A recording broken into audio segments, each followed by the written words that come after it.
사랑하는 여러분, 이번 특별 새벽 기도의 주제는 나는 죽고 예수로 사는 사람입니다.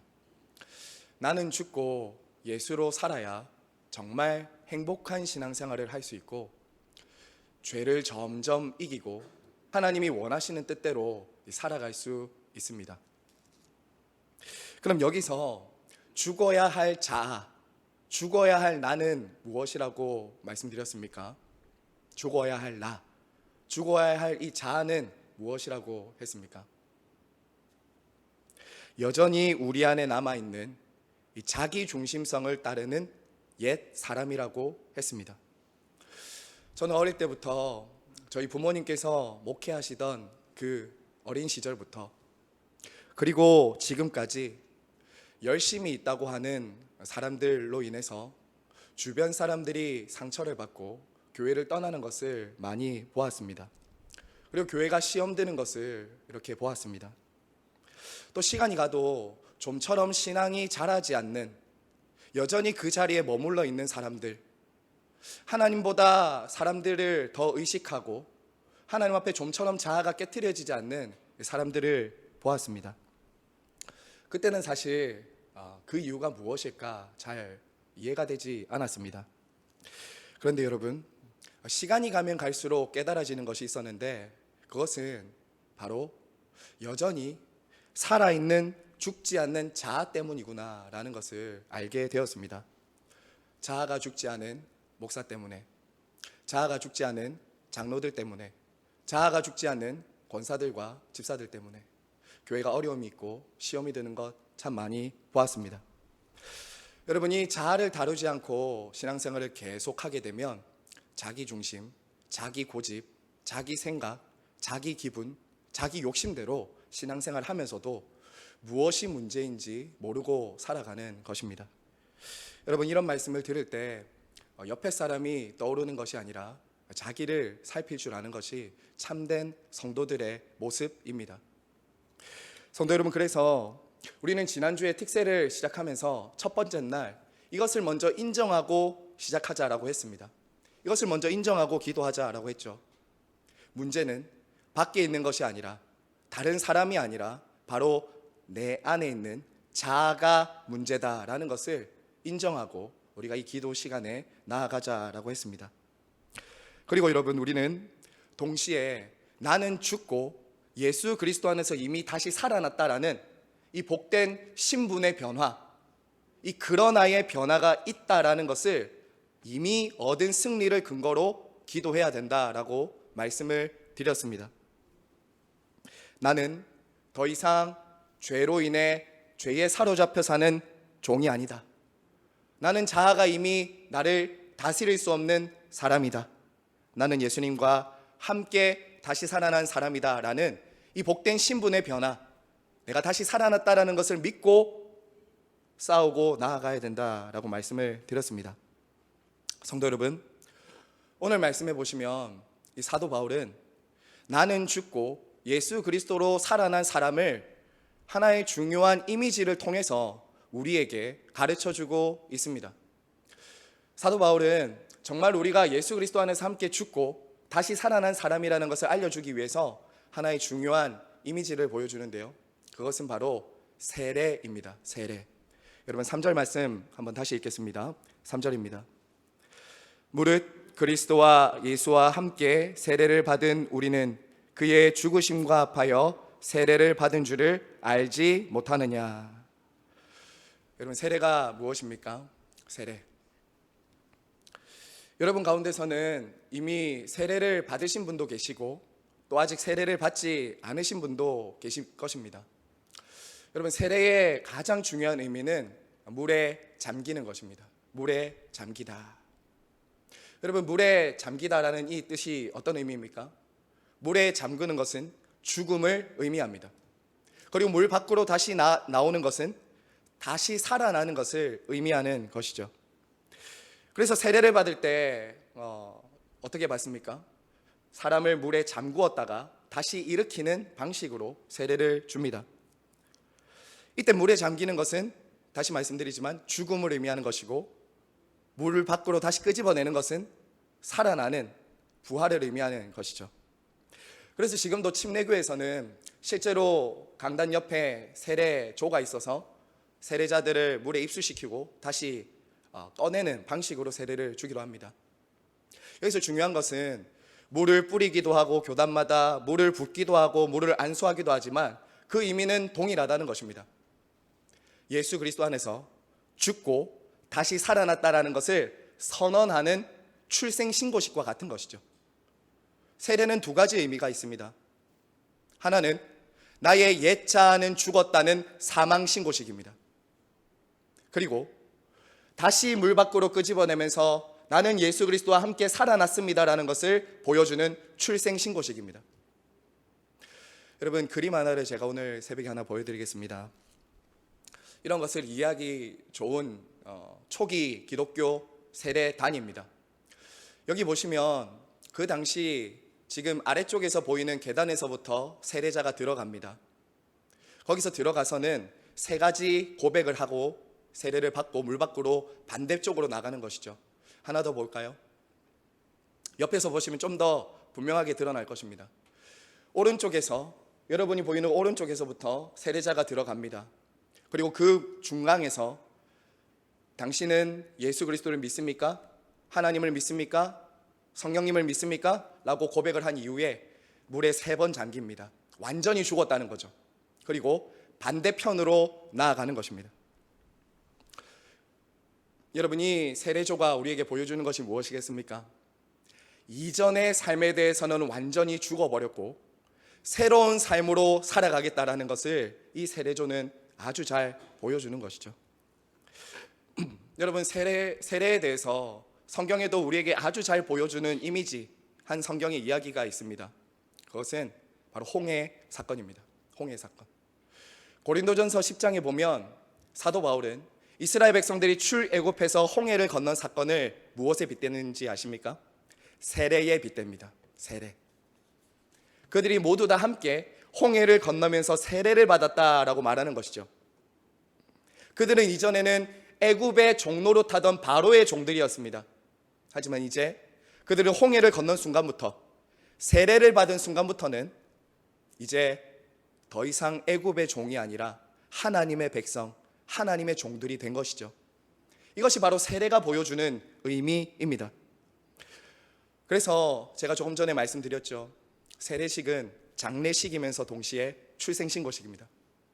저와 여러분이 세례를 받았던, 받지 않았던, 중요한 것은 내가 예수 그리스도를 내 마음의 구주로 영접한 그 순간부터는 이전에 나의 자아는 죽었다는 것을 우리는 믿는 것입니다.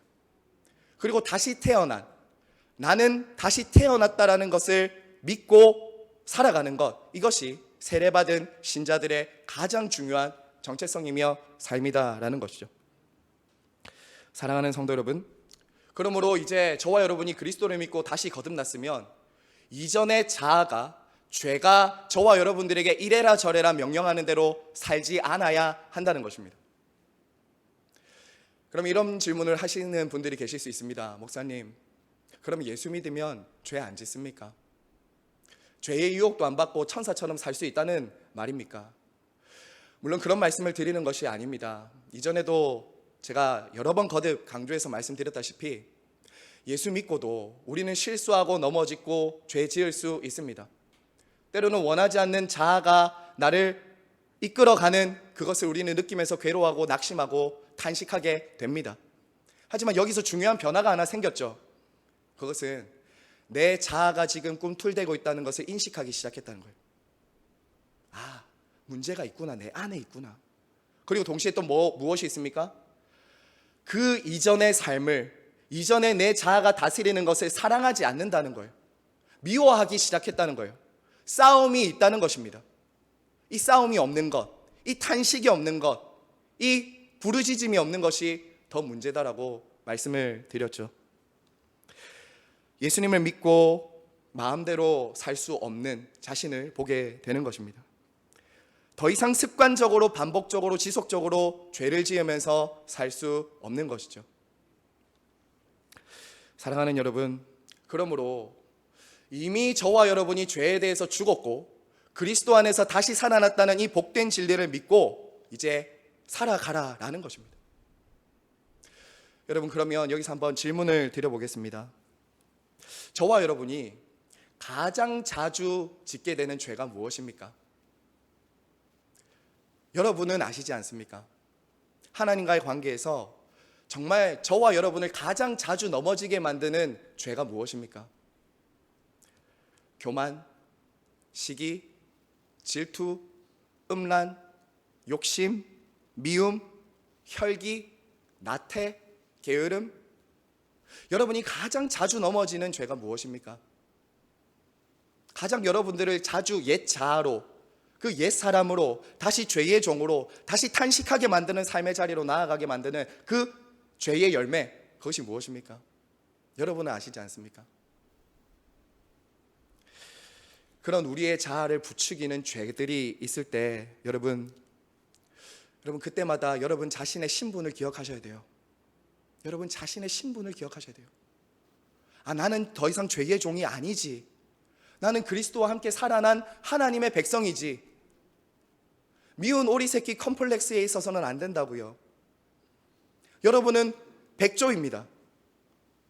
여러분, 미운 오리 새끼가 자신이 백조라는 것을 알게 되었을 때 다시 오리 새끼들의 그 삶을 살 필요가 있습니까? 없습니까?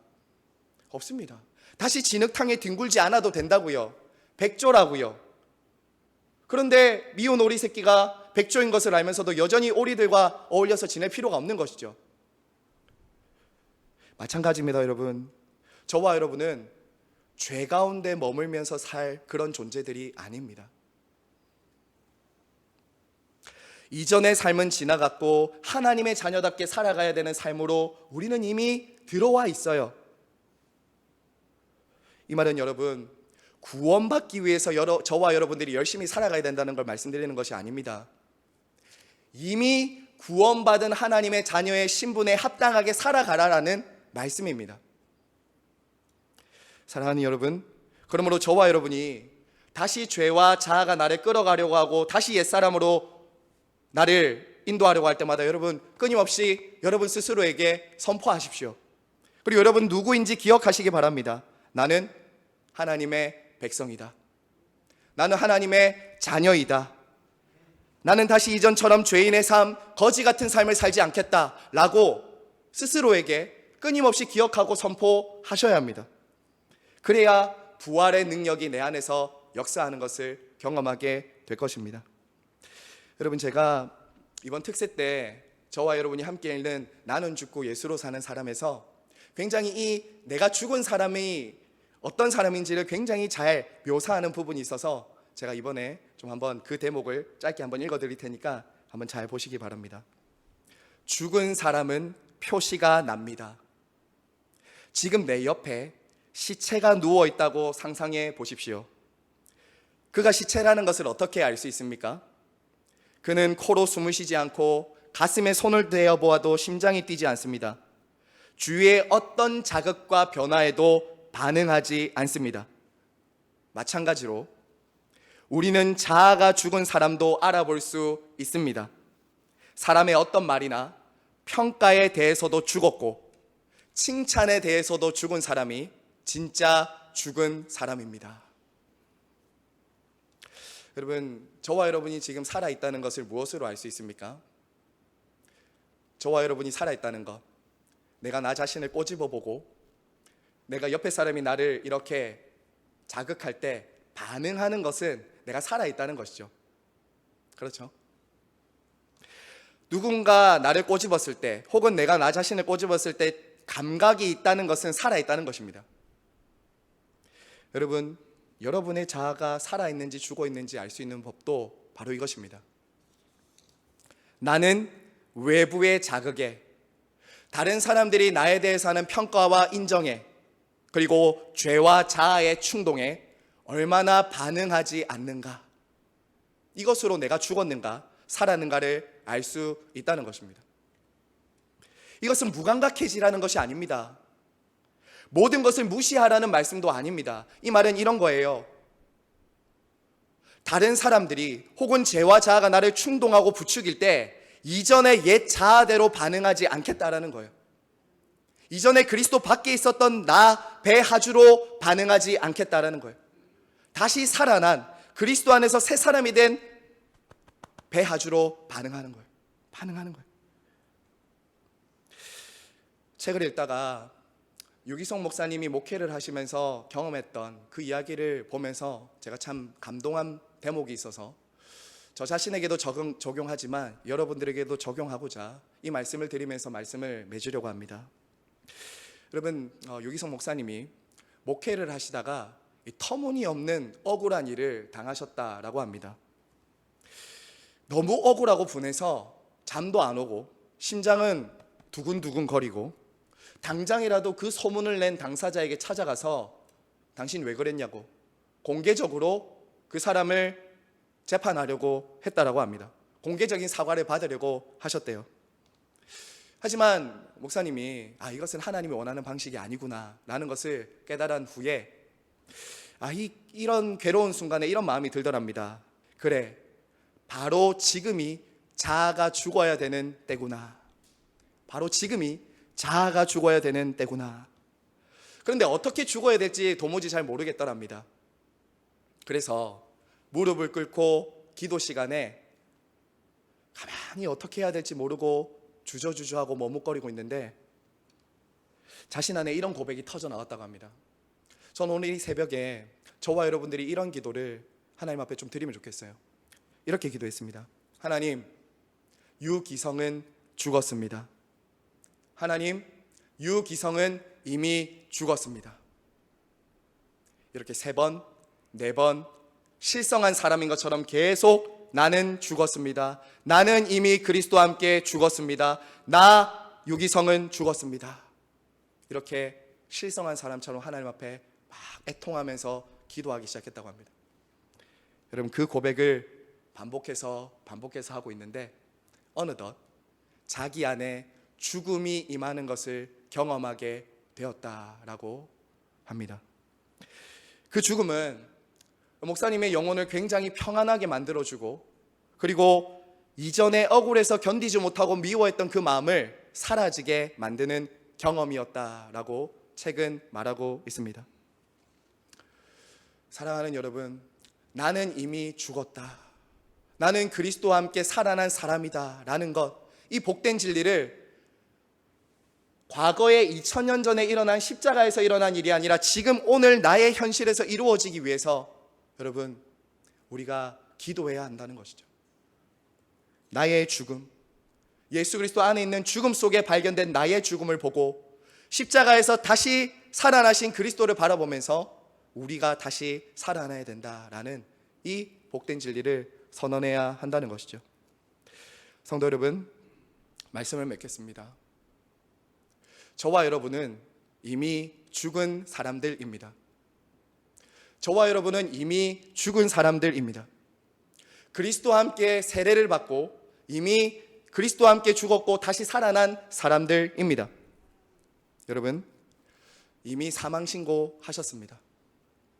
이미 그리스도 안에서 죽고 다시 살아난 사망 신고를 하신 분들입니다. 그리고 저와 여러분은 예수 그리스도를 믿고 영접함으로 다시 출생 신고를 하신 사람들입니다. 그리스도와 함께 살아난 출생 신고를 하셨다고요. 하나님 나라 시민으로 이미 전입 신고를 했습니다. 이제 이전에 이 세상 나라에 속한 사람인 것처럼 살지 말고 하나님의 백성답게, 하나님의 자녀답게 살아가야 한다라는 것이죠.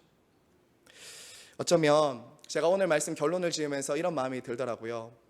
목사님, 저희 예수님 아니잖아요. 저도 아직 참 제 모습을 보면서 많이 절망하거든요.